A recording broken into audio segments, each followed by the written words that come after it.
saw them in the picture. I was like, I want one of them. Nice. From Riverside Lanes in Mount Vernon, Washington, here for the title matches of today's JBT event. 2.5 title matches at once. We'll tell you about that in a second. It's day one of a 2-day Jim Kent Classic. Each day is a separate tournament, but there's bonus prizes for the overall winners in honor of the incredible man, Jim Kent. Of course, he already had the storybook finish for the family last week with Marshall winning the PBA Regional down in Lakewood, and now honoring us by letting us honor Marshall's great dad here. So to the middle there in the pink slacks, that's Toby Wills. He's taking on Do-Hoon Kwan for the scratch title. Do-Hoon trying to win his 4th JBT title in the 5 Northwest events we've run this season. He is on some kind of roll. To the left, that's Cameron Schneider. He's had to beat about 8 girls to get this far. It was a mostly girls second round. He's taking on top seed Tegan McMillan for this one. Tegan has to win this match by 6 to tie and 7 to win. All of that to the right, Mackenzie Clark's all by herself over there in 5 and 6. Playing Sam now? There you go. She is the other girl. Tegan is the other one in the girls scratch title match. We do that this season when the match otherwise would have been after the tournament. Instead, Tegan's scratch score is playing Mackenzie's scratch score for the girls scratch subdivision, while Tegan's still going for the main title over in handicap, using her handicap difference against Cameron. I followed all that. I'm impressed. Toby follows all that up with his 4th mark in 4 frames, while Do-Hoon is struggling a little bit, which is something we don't say when we say the words Do-Hoon around here very often. Swept at Tacoma once at the Kingpin Centers. Led the tournament by a mile with a 283 game to open up the day, front 10, 283. Did you need me?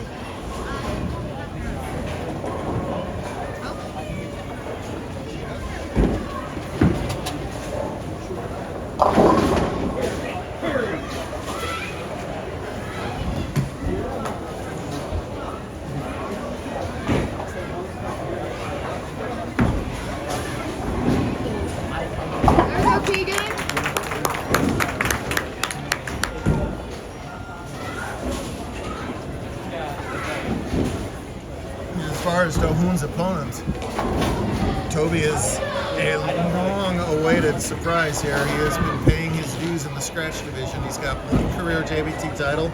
It was in the handicap division. It was 6 years ago. So talk about trying to break a long drought. And he's been given a gift right here as Do-Hoon whiffs a tube bin. Very unlike him. So Toby now leads early by 26 pins. My goodness. Been gifts a couple different places. Toby had to play Mac in the semifinals, and Mac's hand exploded, basically. So Mac was throwing a 13-pound house ball with his thumb in it and got all the way to the semifinals. That's awesome. The hand finally gave out, and Toby was able to take advantage to reach that final. Tegan, for her part, made a 6-7-10 split in the last match. She needed it because she only got by Maddie Pollock by less than a mark to get to this title match, while Cam beat her. Ella Schaffner, 210 to 180. Ella finished 4th, Maddie in 3rd. Let's not talk about it. We're not going to talk about it. We're done talking about it. Good. I've already moved on. Have you moved on?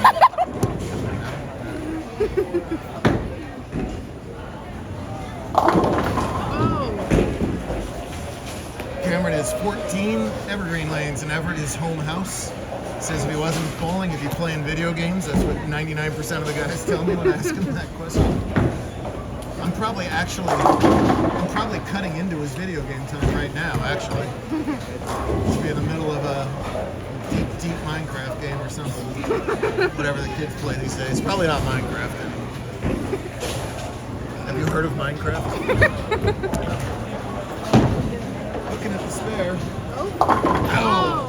That's the risk you run when you hook it that close here and it drops that 5 off. Still a close match.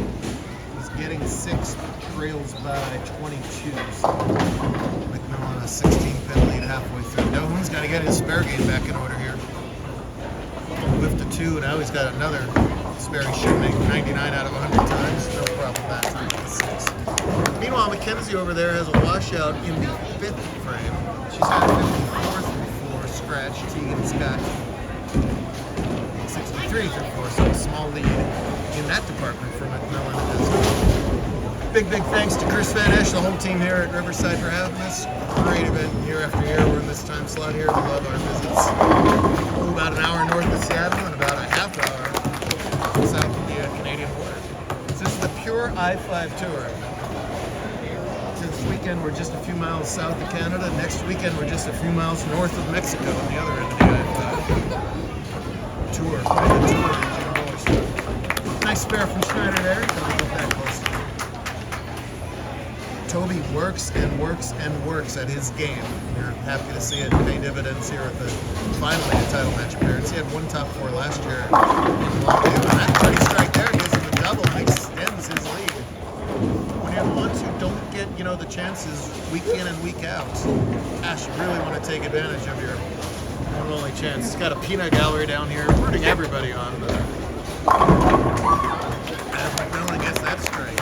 She's only had 1 open in her first 6 frames. Quan is up next, and he's thinking about what he's got to do over there, I guess. As Mackenzie converted that washout nicely there. Right back here tomorrow for the second half. We'll do a Super Survivor style tomorrow, one of our favorite formats. We'll tell you tomorrow. Nice follow through from Tegan. Doesn't quite cross over, but he's makeable.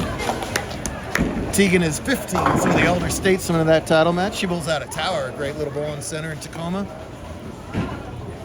She's won a couple King of the Hills, but no JBT titles. Said she'd be reading. She wasn't doing this. Me too, kiddo. Me too. Project Hail Mary. Read it. Great book. Ball change for Quan and 10 in the pit. Doan, of course, not only winning at our level, but also at the PBA junior level. He's making regional finals all over the place. And he's only 8 years old. It's pretty amazing. I think he's 15 for real. Anybody know? I don't know. He's in the 15-ish range. Like 15. Yeah. He can be up to 21 and a half and still bowl our tournament. So age is just not the deciding factor. It's talent. He has grown about a foot, but I don't think he's gained a pound. He's just kind of gone vertical, like a stretched out rubber band. But man, can this kid bowl. That's Clark working on it. Spares in. Trips out that 9-pin for a nice strike over there. He's going to stick with the ball that he just changed to over the top of the same line. And man, flush. Not only a great bowler, but he knows his own equipment. He thought about it long and hard over here and made the perfect ball change through 2 perfect shots, and now game on. Toby's still with a nice lead, but man, that's a whole different dynamic when your opponent's got that double and looks good doing it. How can Wills respond? Working on a double of his own. Oh, wow. Well, 1 good break and 2 bad breaks. He dearly would have loved the triple.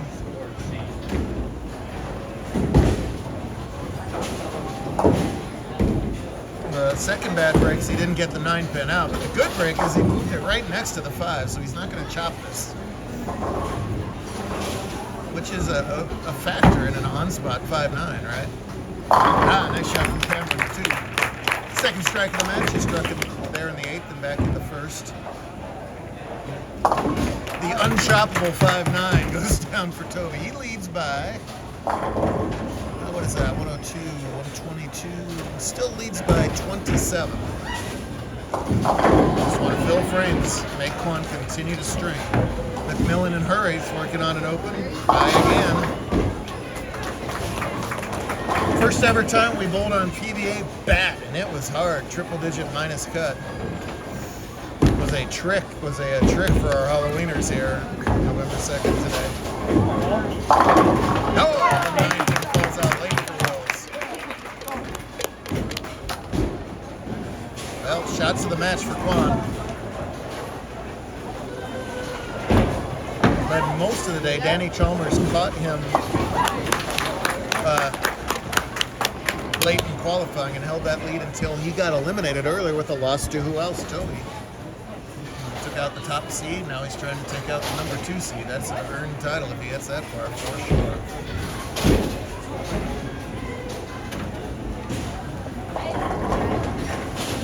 Big shot for Dover.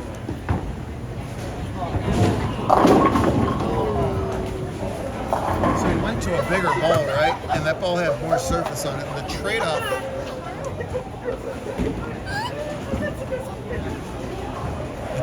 for that, right, is he's not going to get it to come back from the right. Might hold a little better to the left, but it's going to have a harder time peeling back from the right. That's the case there. Doesn't get the triple and leaves that choppable cluster, that 245 there. If he spares it, he's got room for 200 even. Toby going at a 207 pace, that's marking the rest of the way. So pretty much a must spare here, and then he still needs help from Wills. Clark caught a double over there, say that fast. Nice job at the spare. Still in the game, remember, he's going up against a very untested bowler in this scenario. All right, McMillan opened in the 9th. Cameron is getting 6 pins. If he marks here, he'll have a 1-pin lead, plus the 6 that he's getting. Strike working, you can extend over up, you can double. Does not trip the 9th and out of that. Good shot, he'll have a less than a mark lead going into the 10th if he can convert. Clark's got a chance for 192 if she punches out over there, and she nails the first one. Nice shot, strikes the 8th, 9th, and 10th. Still relatively mandatory here for Kwan. His hopefully last shot on lane 3, barring an unlikely tie. Cured it. Well, since he changed balls, 3 out of the 4 were as good as it gets. Well, that one that wasn't end up costing him. Schneider's got to have that ball home. He misses the 9th. Scratch handicap girls, it doesn't matter. You've just got to make your spares. Those 9 outs are so painful. So give him the 6 pins means he trails by 5 heading into the 10th frame. Both bowlers on open. Toby can stay clean, he wins the scratch title.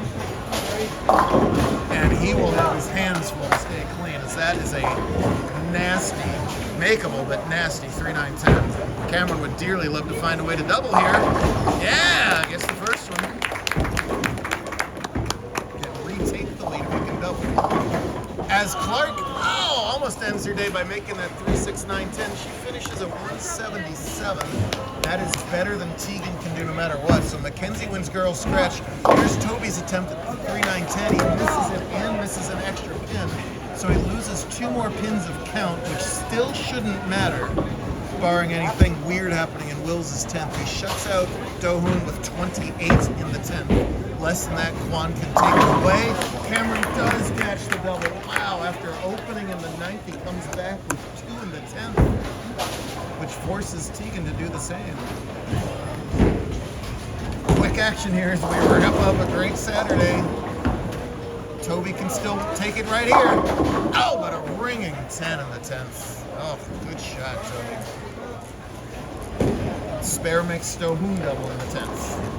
Be a good spare shooter. He'll do a slight backup pull at it. So how about Schneider? After missing that easy spare, he punches out of the 10th. 157 plus 6 is 163. Tegan needs 26 pins in her 10th. Anything less, and Schneider wins. Nice job to spare from Toby. You have 1 win with us before? Yeah. McMillan must double. It's not going to get there. No backdoor in the domino. Cameron Schneider overcomes obstacles left and right. 57 girls. They were the majority here, but Schneider beats them all and captures the title. Good job, Cameron. 8 makes the fill ball not matter here. Ah, man, that's the shot he dearly wishes he had earlier. A more than respectable 193. That's an over-average game on today's bad pattern. we already know this young man is great. The legend will only grow if Do Woon Kwon can somehow capture a double here and win it. Must strike twice. Nice spare from Tegan. Hey, a solid day. Runner-up in girls and handicap. That's her high finish in either of those divisions. Zero shame in that. Young lady rapidly getting better. We'll finish off in the 150s this time.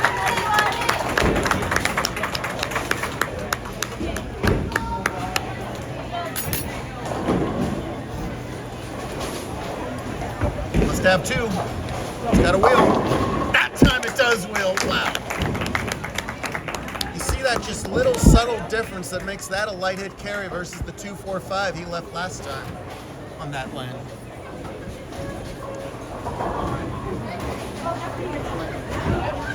And after 7 hours of bowling, here we are.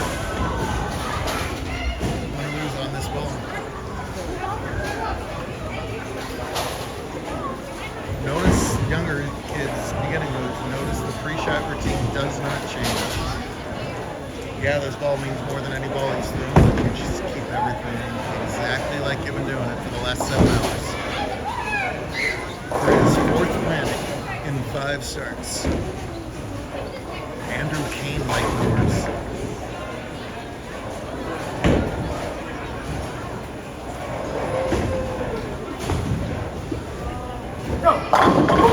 Dead flush. My goodness gracious.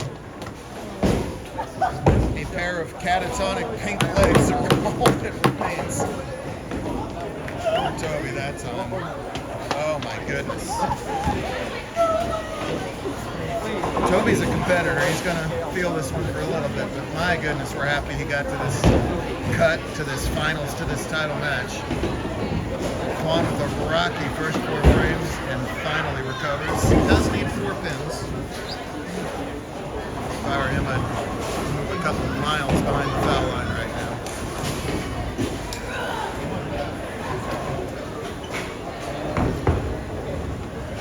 There you have it. Didn't matter that time. 199, 193. A very well bowled match. I'm sending him a I mean, pee test. two really good kids, but the nearly unstoppable Do Woon does it again. Oh my. Fantastic stuff here. I know Jim Kent would be proud. And we're going to do it all over again tomorrow. If it's all right with her. There we go.